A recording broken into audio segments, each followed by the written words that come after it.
कहलाता है? श्वासोच्छ्वास, यानी जो हम सांस लेते हैं और फिर सांस छोड़ते हैं, यही क्रिया क्या कहलाती है? श्वासोच्छ्वास कहलाती है। ठीक है, तो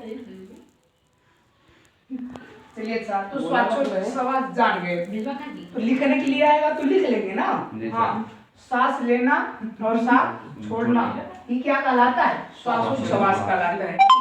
इनके बारे में जो अंतर है हम आगे बाद में बताएंगे, लेकिन थोड़ा सा जान लीजिए। अब बात आ जाती है श्वसन तंत्र के बारे में, है ना निखिल?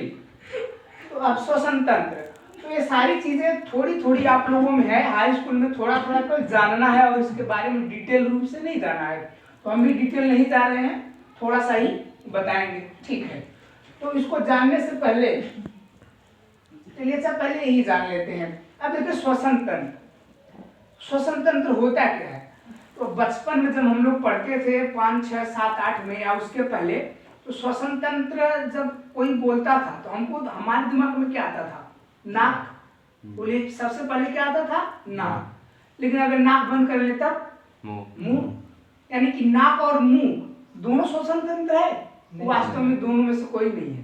कान है, कान में अच्छा अच्छा, आप कान के रास्ते सांस लेते हो? ठीक है बेटे, तो भी हाँ चलिए ठीक है। तो श्वसन तंत्र ना ही नाक है ना ही मुंह है, लेकिन तो सांस तो यही लेते हैं, ये सांस लेने का माध्यम है, न कि श्वसन तंत्र है ना? तो श्वसन तंत्र है क्या? जरा सांस लीजिए, है कि नहीं? तो हाँ, फेफड़ा, फेफड़ा फूल रहा है, पचक रहा है, यानी श्वसन तंत्र है क्या? फेफड़ा है। और नाक और मुख क्या है? वहाँ उसके मार्ग हैं, यानी वहां से सांस हवा जाती है, वायु ऑक्सीजन जाती है। तो ठीक है, तो श्वसन तंत्र जान गए। तो श्वसन मार्ग क्या होता है? वही श्वसन मार्ग, श्वसन मार्ग कहाँ होता है? तो जहां से होके ऑक्सीजन अंदर जाती है, वही मार्ग क्या कहलाता है? श्वसन मार्ग कहलाता है ना? तो ठीक है, नाम से ही पता चल रहा है। नासा, जो नासा छिद्र, ये क्या होता है?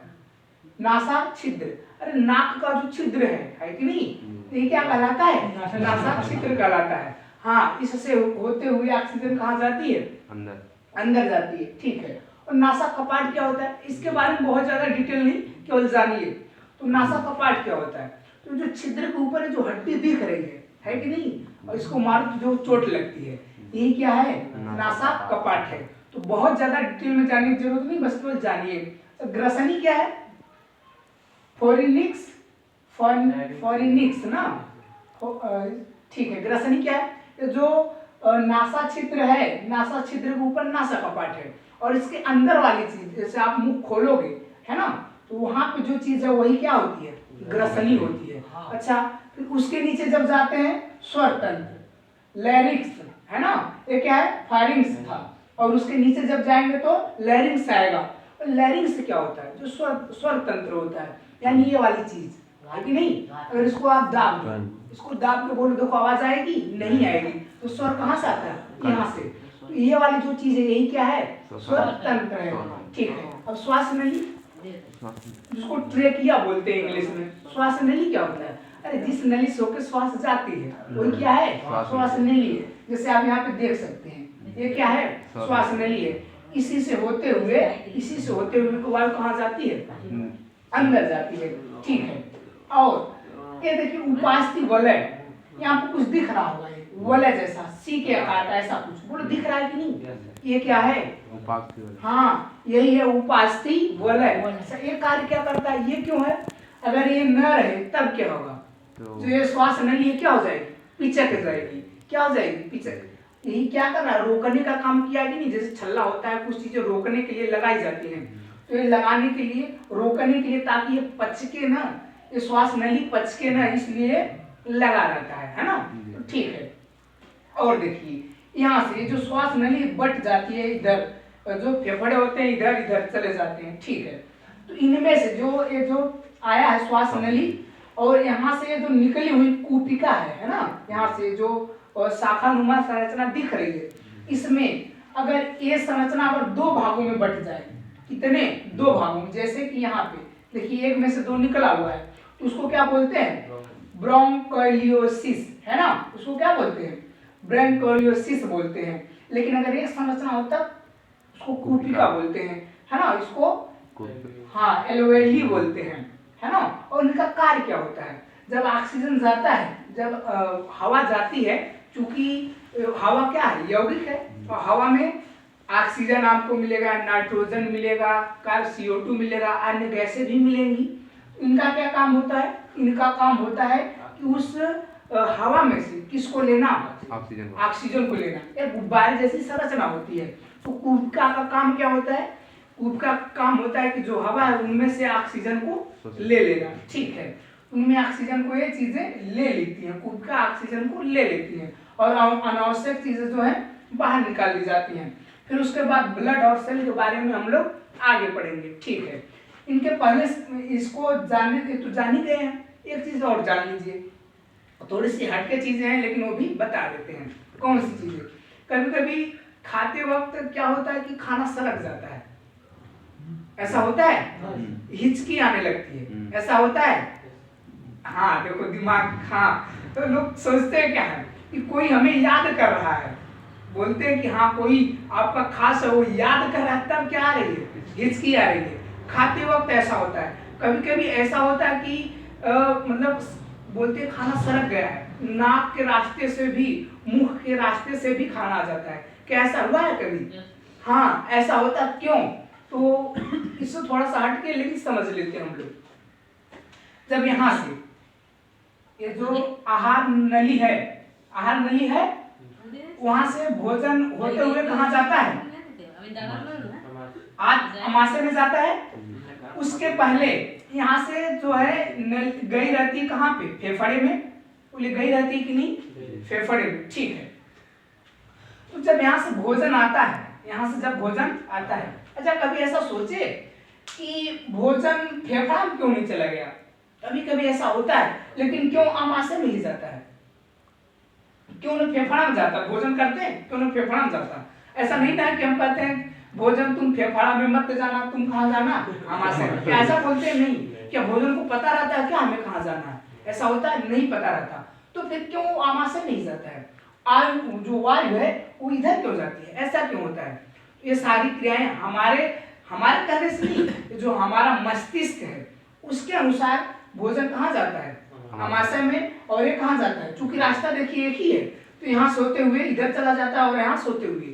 लेकिन एक बात बताइए, अगर ये दोनों का रास्ता एक ही है तो भोजन यहाँ से आते हुए इधर भी जाना चाहिए कि नहीं, क्यों नहीं जाता?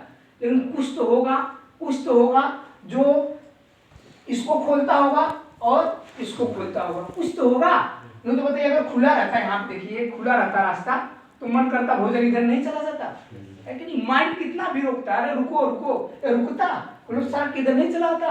तो फिर क्या होता है, यहाँ पे एक चीज होती जो रोकती यहाँ पे रहती है, अगर वायु है तो मस्तिष्क कहता है कि वायु जा रही है, ये जो चीज है वो कहाँ चली जाती है, इधर आ जाती है, इधर, तो वायु कहाँ चली जाती है, इधर। और जो मस्तिष्क बताता है कि भोजन जा रहा है, ये वाली चीज यहाँ आ जाती है, तो ये वाला रास्ता बंद हो जाता है, तो भोजन कहाँ चला जाता है, अमाशय में। तो ये वाली जो चीज होती है इसको बोलते हैं क्या, इपीग्लोटिस, क्या बोलते हैं, हाँ बात सुनिए, हाँ बोलिए। जब खाना खाते तो क्या सांस नहीं लेते हैं?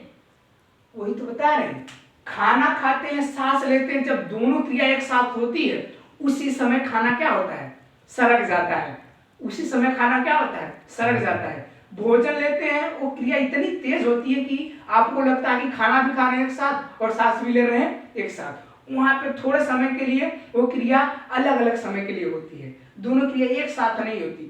दोनों क्रिया जब एक साथ होती है तो उसी समय खाना क्या हो जाता है, सरक जाता है। आई बात समझ में? हाँ ठीक है। तो क्या होता है कि जब यहाँ से भोजन चलता है तो मस्तिष्क हमारा बताता है, तो वहां से सूचना देता है कि भोजन आ रहा है, तो जो एपिग्लोटिस है कहाँ, इधर आ जाता है, तो जो वायु वाला रास्ता है क्या हो जाता है, बंद हो जाता है, तो भोजन कहाँ चला जाता है, अमाशय में। और जब वायु आती है तो तुरंत ही जो एपिग्लोटिस है इधर आ जाता है, यानी कि जो अमाशय वाला रास्ता है वो क्या हो जाता है, बंद हो जाता है, और सांस जो वायु है कहाँ चली जाती है, फेफड़े की ओर चली जाती है।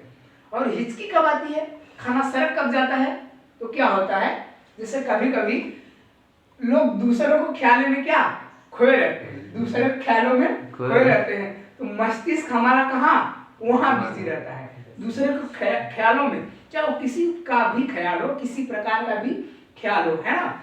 ऐसा होता है कि याद करते हैं अरे वो दृश्य कितना सुंदर था या वो कितना सुंदर था, ऐसा कुछ होता है कि नहीं। तो मस्तिष्क हमारा वहाँ पे बिजी रहता है और हम क्या भोजन उस समय अगर कर रहे होते हैं तो मस्तिष्क है वहाँ बिजी, अब भोजन आ रहा है तो ये सारी क्रिया एपिग्लोटिस इधर खुलता है इधर खुलता है, तो किसके इशारे पर, किसके इशारे पर, मस्तिष्क के इशारे पर खुलता है।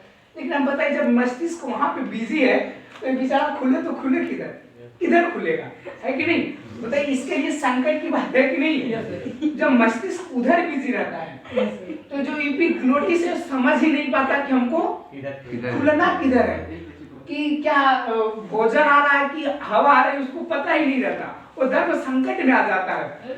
तो मस्तिष्क को चाहता है कि हाँ बताओ कि आ क्या रहा है, मस्तिष्क तो बेचारा दूसरी ओर बिजी रहता है। इसका अगर मन करता है मान लो भोजन आ रहा है, अगर ये खुल गया किधर, इधर इधर ये वाला रास्ता अगर खुल गया, ये वाला रास्ता अगर बंद हो गया तो भोजन कहाँ चला जाता है। अब इसको बेचारों को क्या पता कि भोजन आ रहा है कि वायु आ रही है, सूचना बताने वाला तो कहाँ है, बिजी है कहीं, और इसको बेचारे को पता नहीं। तो भोजन कभी कभी कहाँ सरक आता है, फेफड़े की ओर, कहाँ सरक आता है, इधर फेफड़े की ओर सरक आता है। और जब इधर सरकता है, जब इधर भोजन आता है तो फेफड़े, जो फेफड़ा होता है ये देखता रहता है कि हाँ कहीं कुछ हवा की जगह कुछ और नहीं ला रहा है, और जब देखता है ये क्या है, ये तो हवा नहीं है, ये तो हमारे लिए क्या है, हाँ ये हमारे भोजन तो नहीं है। तो क्या करता है, सबको बुला के क्या करता है, जब इधर बताओ भोजन आ रहा है तो क्या करेगा, धक्का मार के ऊपर करेगा कि नहीं। तो सबको बुला के तो फिर वही काम कि जोर लगा के, जोर लगा के तो वही क्या हिचकी, वही हिचकी आती है। तो कभी कभी ये सब इतना जोर लगा के मार देते हैं कि भोजन कहाँ, जो आहार नली है इसके साथ साथ मुख्य रास्ते से कहाँ आ जाता है, हाँ नाक के रास्ते से बाहर आ जाता है। तो जब जब ये जोर लगाते हैं तभी तभी हिचकी आती है। तो लोग क्या करते हैं कि कोई आपको याद कर रहा है तब हिचकी आ रही है, लेकिन अब समझे कोई दूसरा नहीं बल्कि हम दूसरों को याद कर रहे होते हैं, इसलिए हिचकी आती है। तो ये बात आ गई होगी समझ में, हिचकी क्यों आती है, खाना क्यों सरकता है ना। चलिए ठीक है, रोक दीजिए ना।